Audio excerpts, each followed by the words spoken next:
Good morning and welcome to church. We are so excited that you've decided to come to Discover Community Church. Look, we're creating what we believe is an irresistible church, and we're so glad that you've come along for the journey. Look, I'm super excited this morning for two reasons. Number one, I get another opportunity to spend time with my church family. And then number two, today I get to hear from our very own Pastor Wesley Johnson.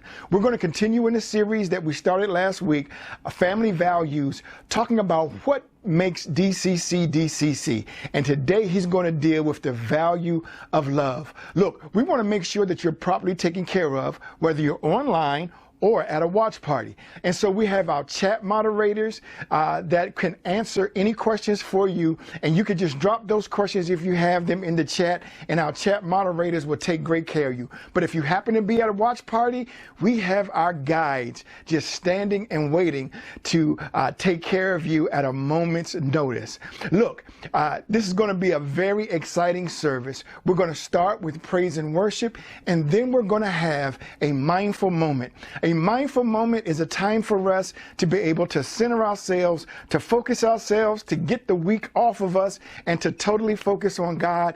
And then you're going to hear an amazing word from our very own Pastor Wesley Johnson. And then after the message, I'll come back with some more announcements. But I'll see you right after our amazing service.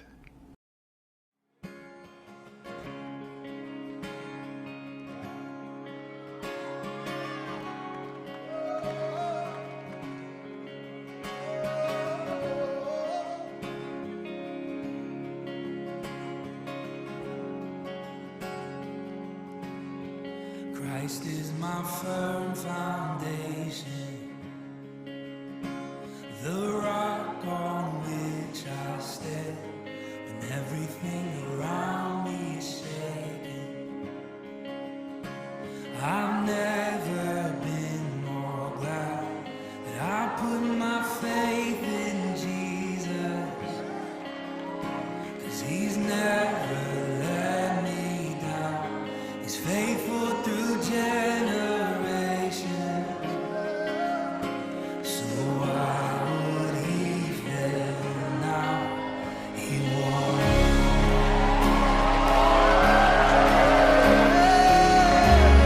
No, He won't. No, He won't. No, He won't.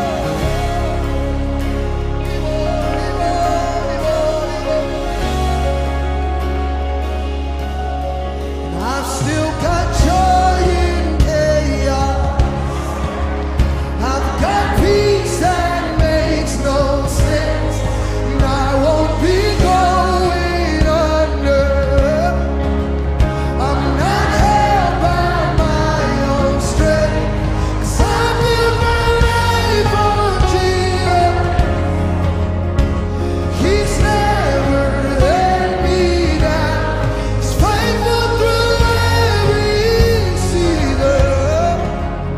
So why would He fail? Shout it out. He won't. He won't. He won't fail. He won't fail. He won't. He won't.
Can I sing my testimony? Rain came, wind blew, but my house was built on you. I'm safe with you. I'm gonna make. I feel somebody's faith rising. Rain came, wind blew, but my house was built on you. This is the reason you made it, 'cause I'm safe with you. I'm gonna make it. One more time. Oh, rain came,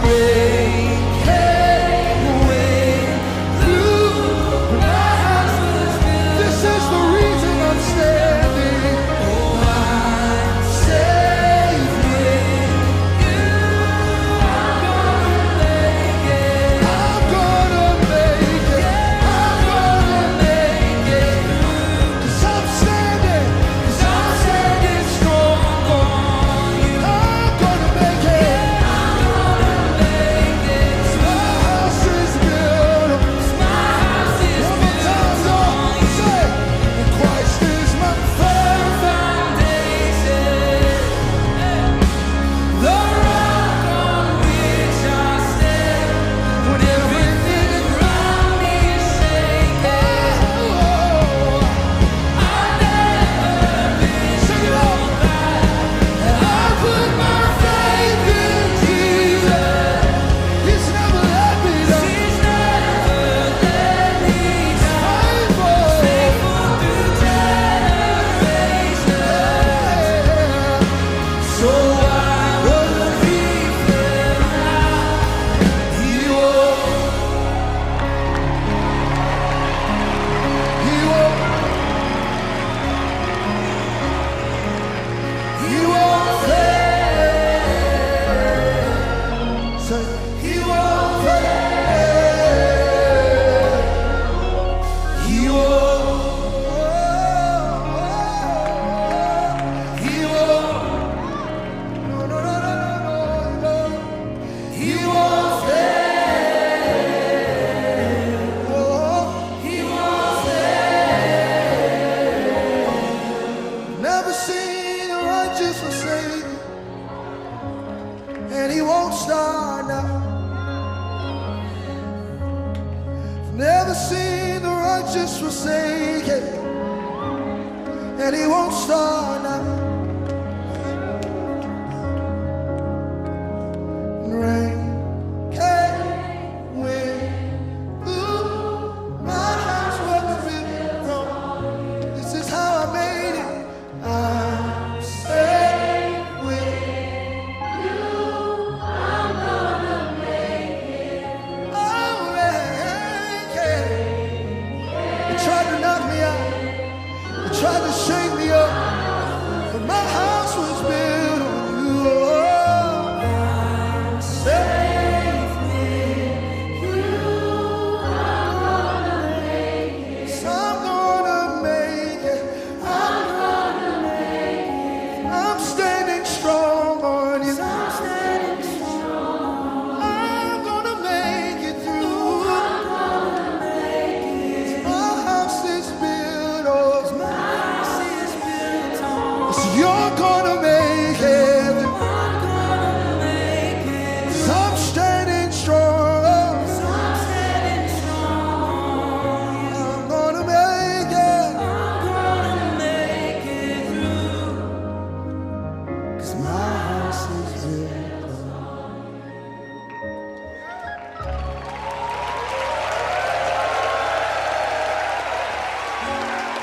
Y'all give it up for the legendary Cody Carnes.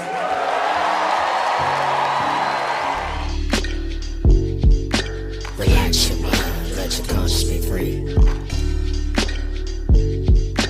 Relax your mind, let your conscience be free.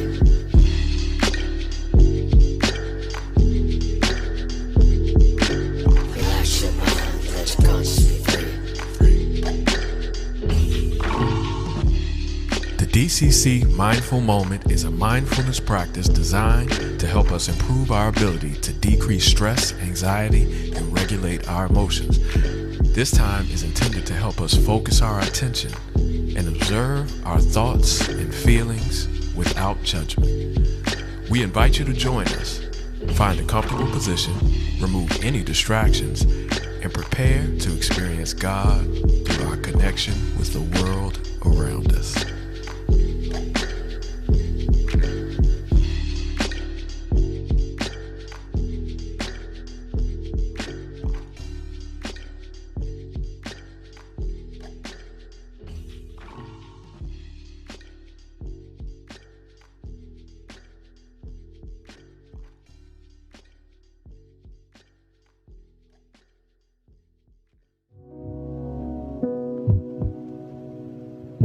Seat yourself in a comfortable position.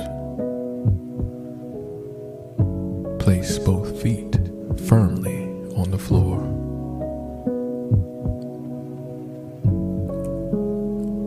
Slowly begin to settle your nerves. Quiet down the thoughts that have followed you until this point in the day. Allow the mind to come to a place of stillness.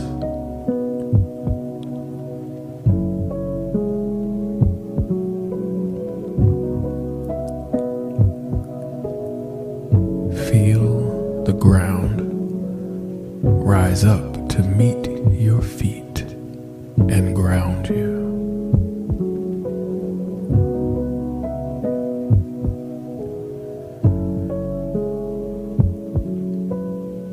Draw your focus into your body. Feel yourself strong and still. Breathe.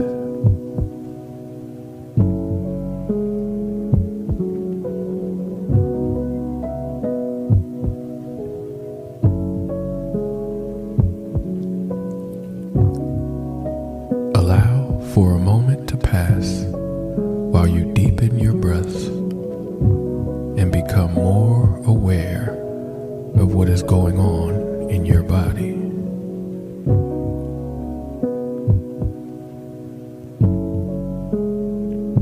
Traveling from the ground up, notice how you feel.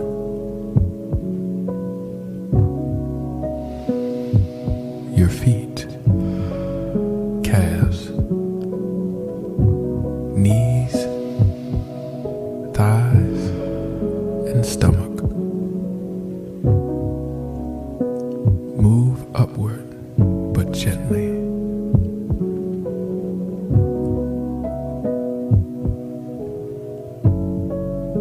Allow a moment to pass in stillness for each area of your body, all the way up to the crown of your head.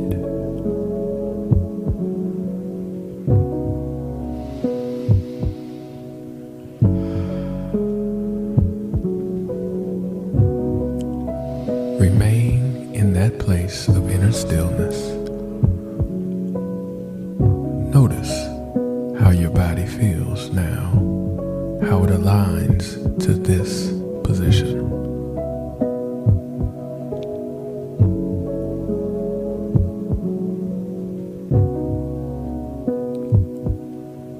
Just like before, travel from the head down this time, softening any lingering energy in your body. Once you reach the toes, continue to soften and breathe until your body feels as soft as a cloud.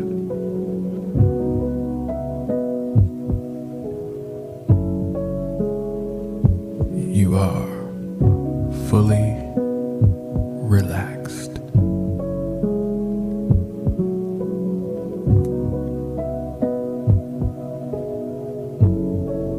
Now, let the silence consume you.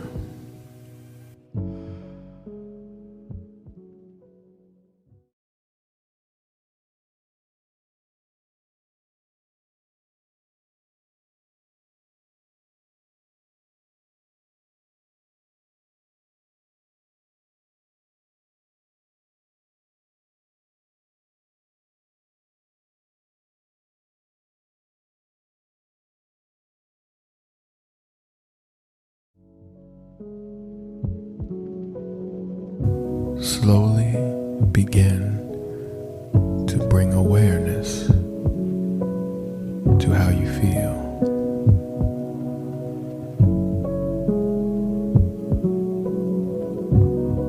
As you're waking up, becoming more alert, but still relaxed.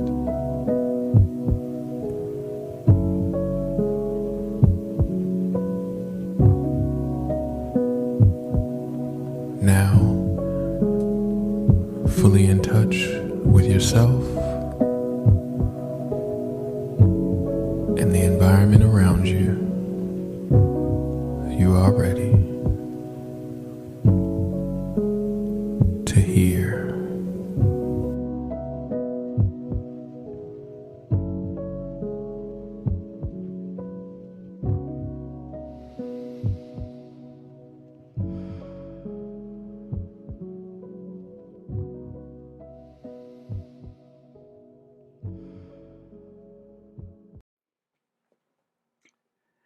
All right, welcome to Discover Community Church. I'm so glad that you tuned in with us today. My name is Pastor Wes.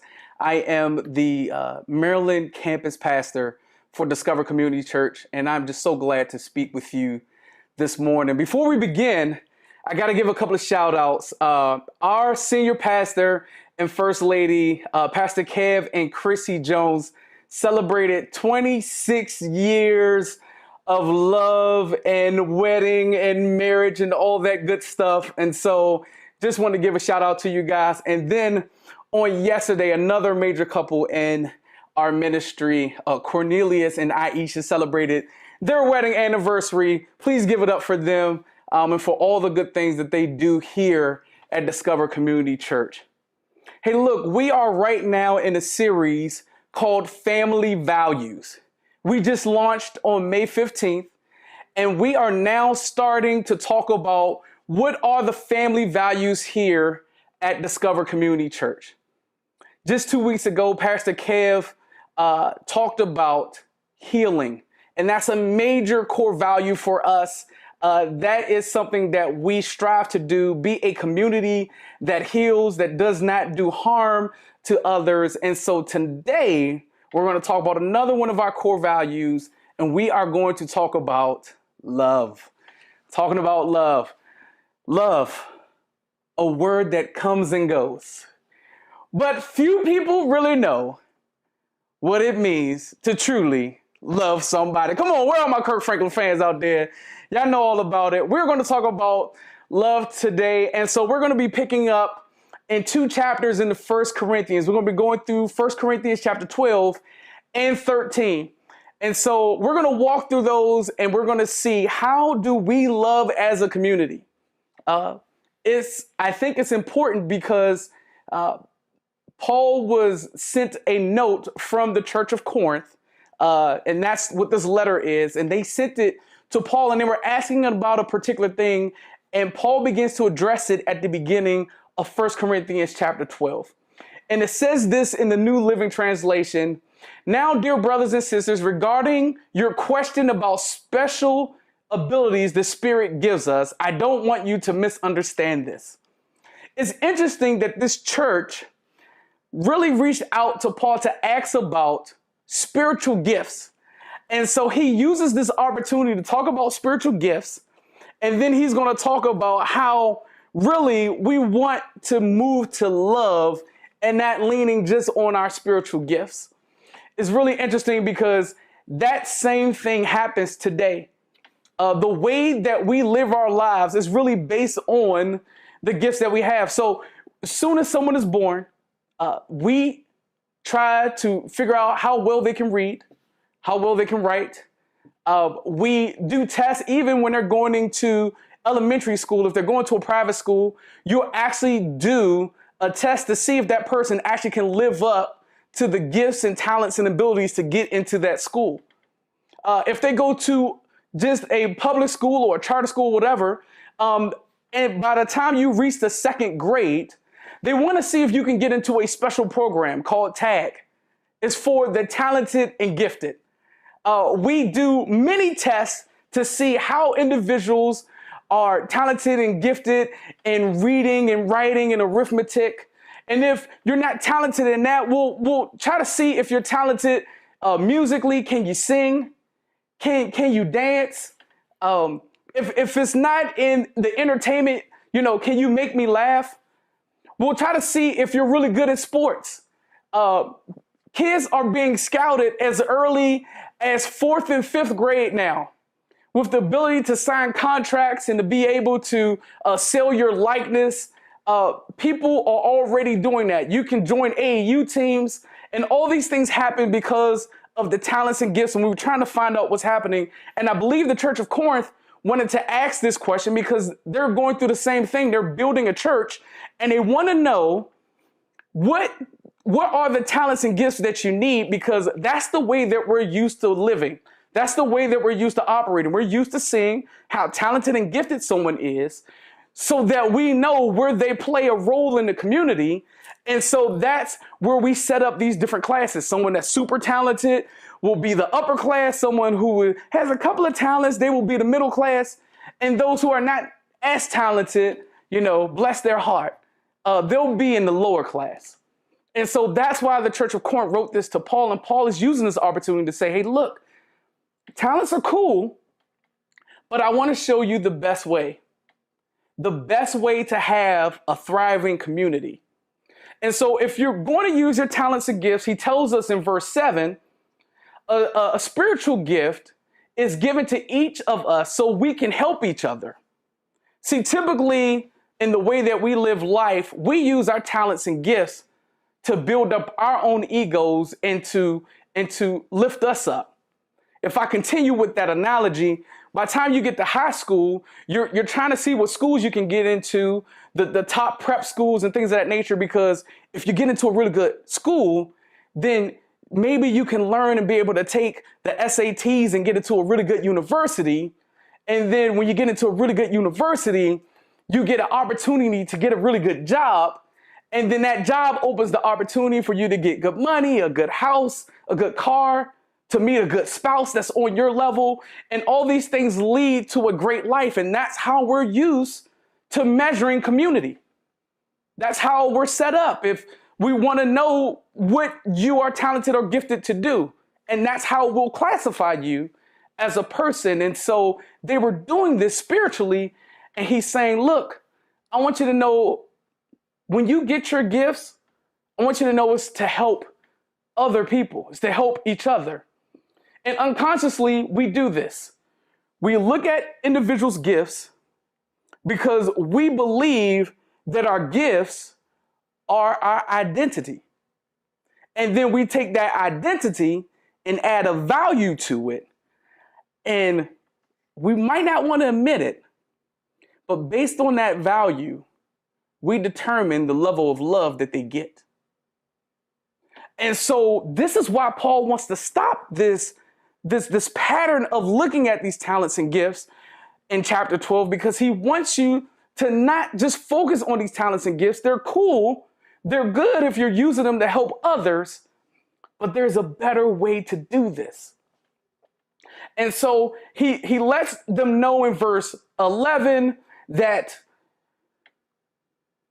it is the one and only Spirit who distributes all these gifts. He alone decides which gifts each person should have. He wants people to know that it's really God that distributes these gifts. It's not a gift that you just make up yourself or determine what you want to do. Because if we could determine our gifts, I would be an amazing singer. See, that's what I would do. I would sell out arenas and sing. But everybody that knows me know that is not the gift and talent that God has given. And so you'll continue to move on to see that these gifts and talents are supposed to be used to help connect us. It says in verse 12 that the human body has many parts, but the many parts make up the whole body. So it is with the body of Christ. He's letting us know that these talents that we have should be interconnected and working together to help each other. And so we're not supposed to use these gifts and talents to build up our own egos. He then goes down in verse 25 and lets us know that it's really the harmony and care. It says in verse 25, this makes for harmony among the members so that all the members care for each other. Here at Discover Community Church, we want to build and we want to use our gifts and talents, but we don't want that to be the main focus of how we build community. We want it to be love. And so he then goes and says, you know what, we do have to do these gifts and talents. And so in verse 28, he walks through them. He says, here are some of the parts God has appointed for the church. First, apostles. Second, are prophets. Third, are teachers. Then those who do miracles. Those who have the gift of healing. Those who can help others. Those who have the gift of leadership. And those who speak in unknown tongues. And so he's letting us know that there are going to be gifts and talents, but he knows that there's a danger in focusing on these things.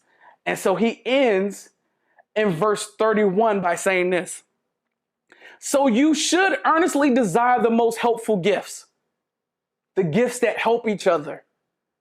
We're used to focusing on how talented someone is and those giftings, but he wants us to know we're going to use that to help each other. But this is the line that if you don't remember anything else, I want you to gravitate to this. It says, but now let me show you a way of life that is best of all. Let me show you a way that supersedes gifts and talents. There's a reason why we don't want to focus on gifts and talents and be loved and be valued by our gifts and talents is because what happens when you are not doing that same gift and talent? There's stories about individuals who played in the National Basketball Association. And that was all they did since they were younger up until the time that they retired. And they didn't know what to do with the rest of their life because they were always associated with their gift and talent. The same thing with someone working on a job and, they were a CEO or they were a branch chief or they were a section chief. And so they were used to being idolized for their gifts and talents. And then when it was time to not use that gift and talent, they felt like they were useless. And so this is why Paul is saying, hey, look, I need to show you a way of life that is best of all. I don't need you to be dependent on the gifts and talents. We do this actually in the church. We focus on those who are gifted in talent. If you read through those gifts, you would say, oh, I would love to be an apostle. I would love to be a teacher. I would love to do all these great miracles and healing and things of that nature. But why would you want to just focus on the gift and talent when there's a way of life that is best of all? And now he set this up to now talk about love and what it really is. So then you go into the beginning of chapter 13, and before he starts to break down what love is, he has to do something before he can begin to explain what love is. He has to refute what you believe love is already. See, there was a time where over the pandemic, where there was a space in our house that we wanted to renovate. We wanted to do something new because we felt like we was going to be in the house for a long time. And so we decided to redo our family room. When we were deciding to redo our family room, we had to order something to be delivered to our house. And before that thing was delivered to our house, we had to move all of the old stuff first, or there would be no room for the new. The same thing is going to happen with us in our mind, in our thought process around love.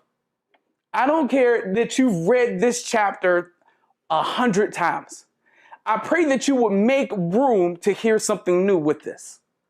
That you would declutter whatever it is in the room in your mind where you believe love is already, and look at what God says about love. And first, he's going to refute and move those things that we think love is. And so, he begins with this. Verse 1. If I could speak all the languages of earth and of angels, but didn't love others, I would only be a noisy gong or a clanging cymbal. If you go to any marriage conference, they will tell you the first thing about having a thriving and loving relationship is how you communicate. In this verse, it's saying if you could speak every language on this earth, you will be able to communicate and understand any and everybody. Whatever they're going through, you'll be able to communicate it. And not only do you have every language on earth, you got the languages of the angels. You know how we write those love songs? The girl is an angel. I know how to speak to angels and win her heart and woo her heart. And here he's saying there's people that may focus on how well you can communicate, how well you can get a message across. We've all been around individuals who have been quick-witted, who could say and swoop you off your feet at a moment's notice.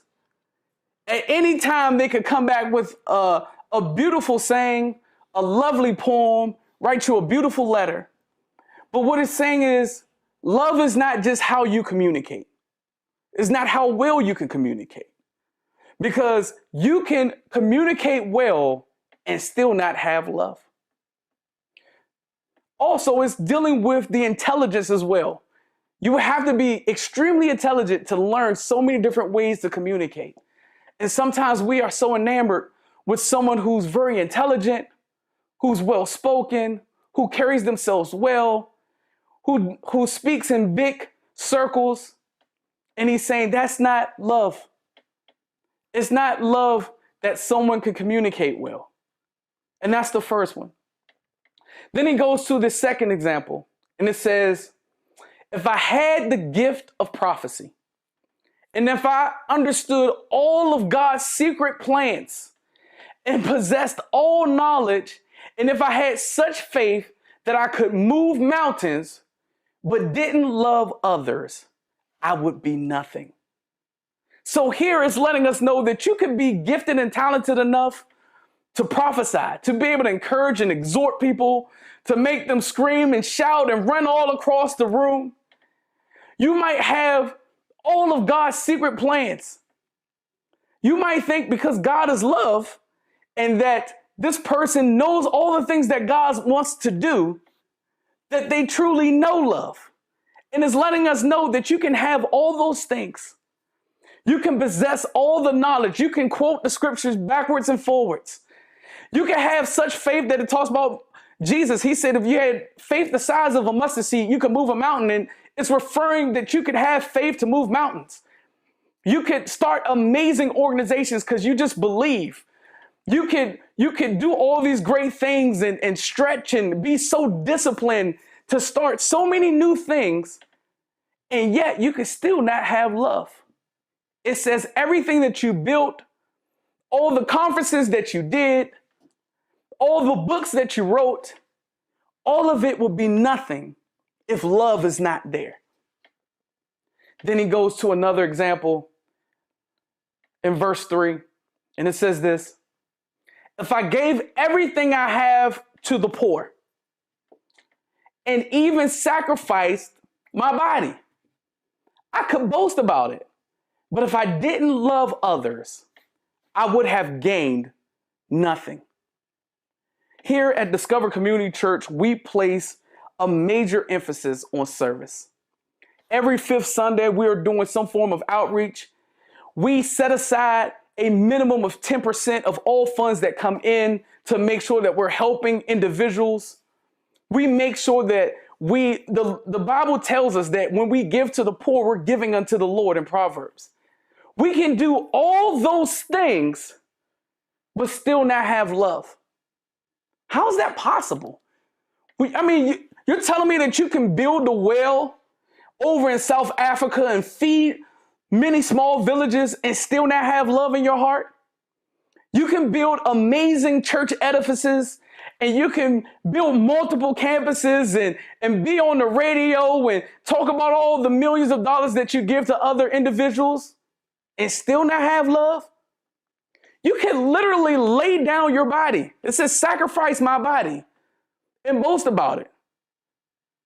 I can give my body and still not have love. So it makes us think, it talks about, if you ever heard about the 5 love languages, you can see every single language in the first 3 verses. And so you might be saying, well shoot, what is love? You didn't say it. If I give, it's not love. If I serve, it's not love. If I have faith and all these great things, it's not love. Well, here I want to use one of the props from my kids. They have this LOL toy here. And let's assume that this is like our life. And it has all these great features in it. Man, this LOL toy is amazing. I would love this. You got a little seating area where you can do makeup and eat some food. You can pull this out. You got a swimming pool in the vehicle. Got mirrors and storage and all types of stuff. And honestly, this is like our talents and gifts in the life that we have. We have all these great features. But it doesn't mean that we have love. Really, what love is, this is just the vehicle. Our talents and gifts are just the vehicle that love can come by. Really, love has to be the driver. Love has to be the driving force, because there can be other drivers with all the beautiful gifts. See, you could have manipulation driving all of your giving and all the sacrificing and all the things that you want to do. You can have greed be the driver of you giving to the poor and you communicating great words, because words really don't mean anything. And so we definitely want to have a life that has all the luxuries and the features, but we need to make sure that love is always the driving force behind what we do. It's at the heart of where we're going. It's driving us. It's making the plans. It's following the GPS of the Lord to get us to where we're supposed to get to in life. It doesn't matter that you have all these features. I'd rather be in a Geo Prism with love behind the wheel than in a Bugatti with manipulation and greed. And so what he's letting us know is, I want you to have the gifts. I want you to have the talents. I want your ministry to have those things. But I just need to make sure that you understand that love needs to be the driver. So the next verses, we'll get into how love is the driving force behind all of the talents and gifts that we have. In verse 4, it says this: love is patient and kind. That means the only way that you can have patience is when you want something and it hasn't happened yet. That's the only time patience is required. I can wait patiently if I have everything that I want. But the true test of love is being patient and kind even when things are not going the way or the timing is not what you wanted it to be. So are you patient and kind when you're still waiting for a relationship that you desire? Are you still patient and kind when you're waiting for that promotion and you're seeing people at your job that are doing things that you've already been doing and you're seeing them moving ahead? Are you patient and kind at that time? That word kind means to be useful. See, sometimes we think we're being patient, but we shut down. Have you ever been in an argument or not getting something that you want and you make a decision, well, I'm just not communicating anymore. I'm just not going to do anything. Have you ever had a spouse and you're in the mood and the other spouse ain't in the mood? And so since they not in the mood and they turned you down now, you're not useful anymore. You're not doing anything. I'm not talking to you. I'm going in the other room. I don't want nothing to do with you. You totally shut down because what you want has been delayed. So the first part of love, and this is not an exhaustive list, but it's helping us to understand the characteristics of love.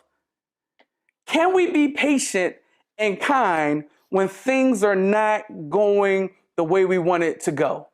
Can we not lose heart? Can we persevere and still be useful in a situation? Or are we waiting and grumpy, waiting and complaining, waiting and upset and frustrated and bitter? Let's be kind while we're being patient because everything that we desire hasn't happened yet. It goes on and says that after love is patient and kind, it says love is not jealous. So great, now I'm patient and kind. I'm learning to be that way because what I want hasn't come to pass yet. I haven't got it. And now somebody has exactly what I want and they're right in front of my face.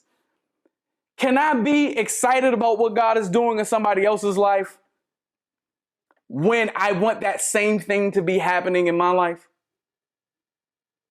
That's what it's saying. Love is not jealous. Love is complete in understanding that my time is coming, and that's okay if somebody else is at a different place. I'm willing to be patient and kind and not jealous while I'm waiting for the things that God is going to give me. Or says love is not jealous or boastful or proud.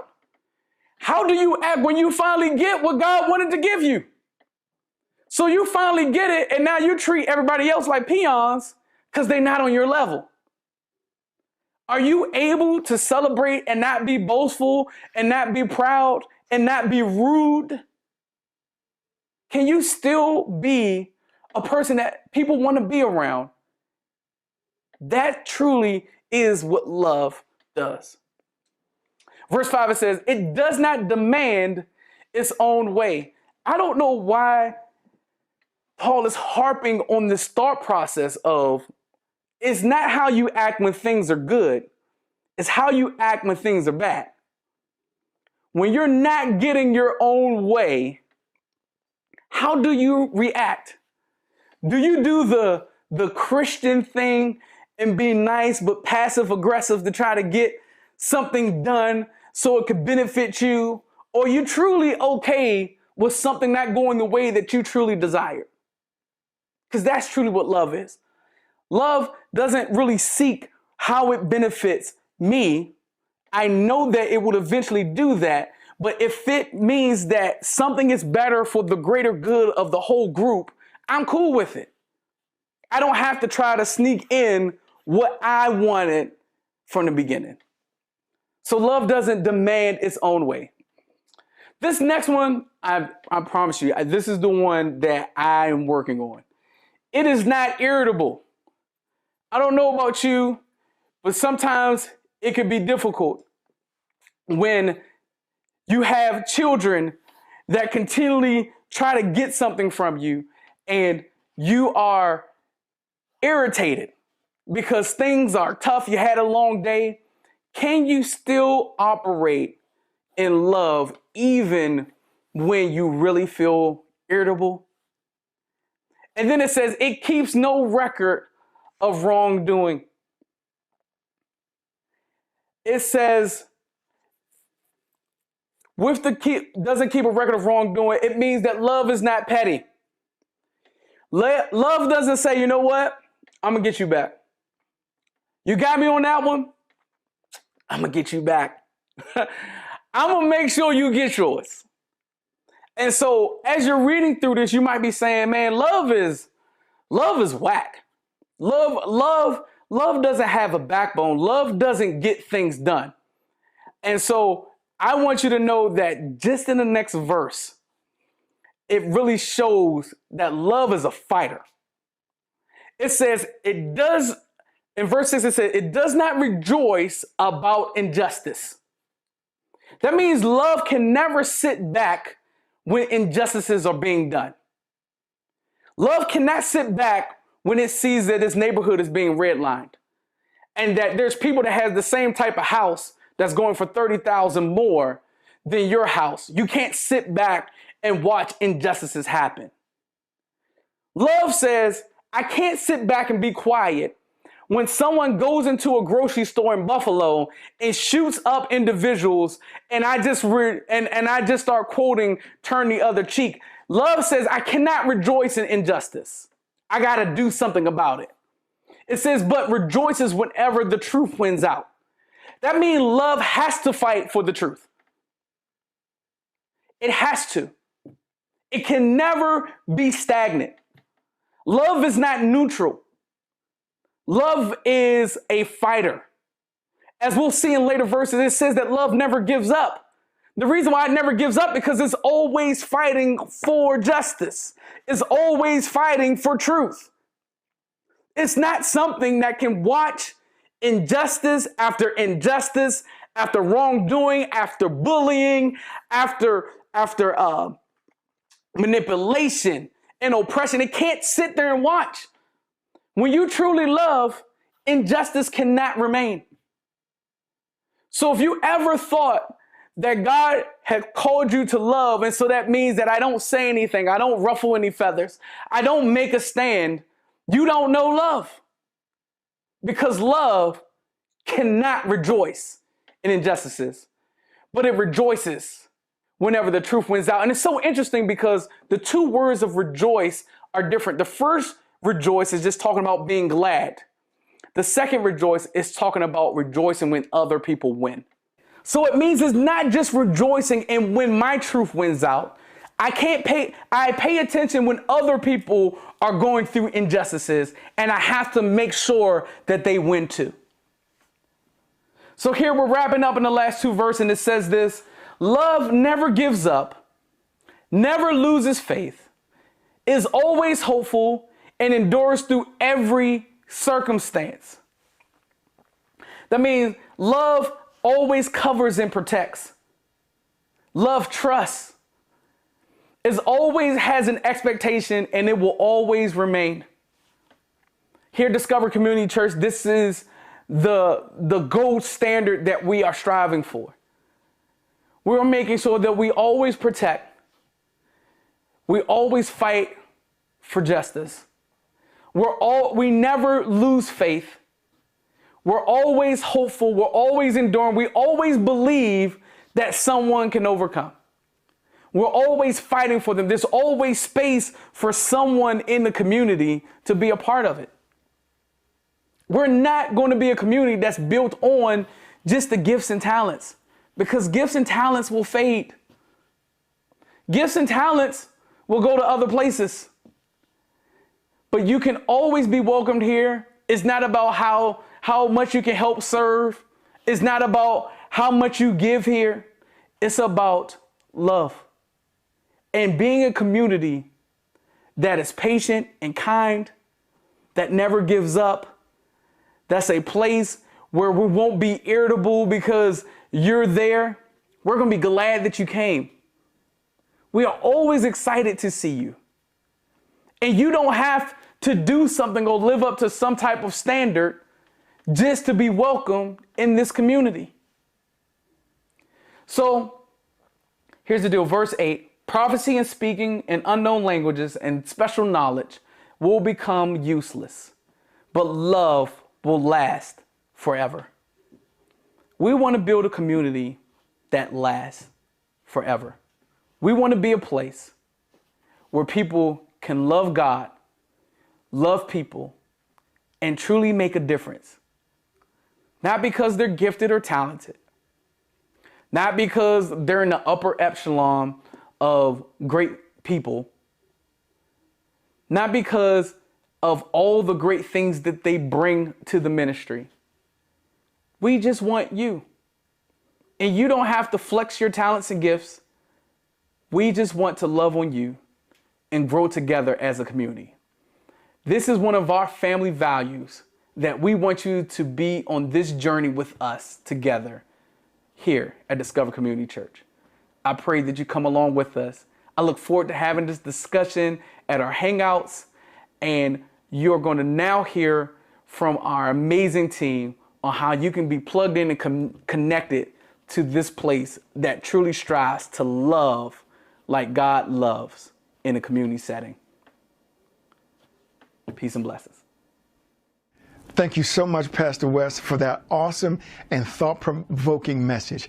Look, we're really excited to continue to tell you exactly what makes Discover Discover. And we're founded on our 6 core values. And Pastor West so brilliantly described our value of love. Look, if you feel so inclined to give, again, no pressure, you'll find multiple ways of giving on our website at comediscover.org. Again, no pressure. If you feel like you want to help us continue to build this ministry, please feel free to give right there. Look, you can also follow us on all social media platforms at Come Discover Us. Every streaming platform, every social media platform is Come Discover Us. Look, if you're at a watch party, the next step right after service, we're going to do a hangout. A hangout is when we have an opportunity to talk about the sermon and or current events. And so this is just another way for our community to come together and bond. And so unfortunately right now, but we're working on it for a way to bring that experience to our online family as well. The next thing you're going to do is hear some announcements from our engagement team, and then right after that, we're going to hang out. Again, we thank you so much for joining us today, and we look forward to seeing you all real soon. God bless. Thank you for joining us today at Discover Community Church. We are an irresistible church whose mission is to love God, love people, and make a difference. Here are this week's announcements. Discover Community Church is here, and here's what you can expect. Join us every first and third Sunday for our worship services. You can tune in online or join us in person at one of our watch parties in Maryland or Virginia. Watch parties are an opportunity to meet the Discover family in person and watch the service stream together. Registration is required. On fifth Sundays, we will also host community outreach events, giving us another chance to gather and impact our communities. We can't wait to welcome you to our irresistible church. Discover Kids will meet on first and third Sundays at 11 a.m. Join us at one of our watch parties or online at comediscover.org. Do you want to help our ministry grow and make a difference in the lives of others? If the answer is yes, we'd love to have you join our launch team. Go to comediscover.org to sign up today. Are you connected? To stay up to date on all the latest Discover Community Church news and events, go to comediscover.org to fill out our connection form and follow us at Come Discover Us on Facebook, Instagram, and Twitter. Save the date for the Discover Family Reunion on Sunday, July 31st from noon to 5 p.m. at Highbridge Park in Bowie, Maryland. We will also be collecting cleaning products and $5 to $10 Target or Walmart gift cards at the event to benefit our nonprofit partner, Lois Ann's Hope House. Stay tuned for more details coming soon. Giving is easy at Discover Community Church. Contributions can be made by text to give, Cash App, Tithely, PayPal, and Breeze. You can also donate by shopping through our page on Amazon Smile. Go to comediscover.org for all giving links. Calling all 2022 graduates. We are celebrating all of our 2022 graduates at our family reunion on Sunday, July 31st. Go to comediscover.org to submit details about your special graduate by July 10th so we can show them love at the family reunion. Show your Discover love by purchasing DCC swag at our brand new online shop, where you'll find all kinds of Discover branded merch. Be sure to check back often, as we'll be releasing new designs throughout the year. Go to comediscover.org to shop. We have another exciting Community Service Sunday project coming up on July 17th in partnership with Extraordinary Birthdays. Extraordinary Birthdays, or EOB, provides personalized birthday party experiences for homeless children in D.C., Maryland, and Virginia. Discover will be providing gifts for some very special EOB kids, and we need your help wrapping the gifts after our July 17th service. Bring your wrapping skills and help us create an unforgettable experience for these awesome kids.